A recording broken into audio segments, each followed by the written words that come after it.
Hi అండి, అందరికీ నమస్తే. బెండకాయ చట్నీ ఎలా చేయాలో చూపించేస్తాను. ముందుగా 1/2 కిలో బెండకాయ నీట్గా తుడుచుకొని కట్ చేసి పెట్టుకున్నాను.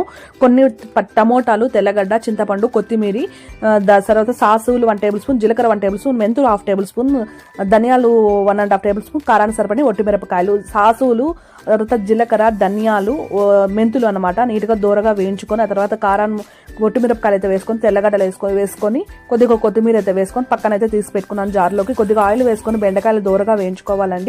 ఆ తర్వాత ఈ జార్లోకి వేసుకుని కచ్చాపచ్చగా మిక్సీకి అయితే వేసుకోవాలి. ఆ తర్వాత టమోటో, చింతపండు కూడా బాగా ఉడికించుకొని ఫస్ట్లో మనం వేయించుకున్న బెండకాయలు కూడా ఇలా బాగా నీట్గా అయితే రోస్ట్ చేసుకోవాలి. ఆ తర్వాత పసుపు అయితే వేసుకొని కొద్దిగా సాల్ట్ అయితే వేసుకొని అలా వేయించుకొని 2 సెకండ్స్ లిడ్ క్లోజ్ చేసి ఇది కచ్చాపచ్చగా మనం గ్రైండ్ చేసుకోవాలి.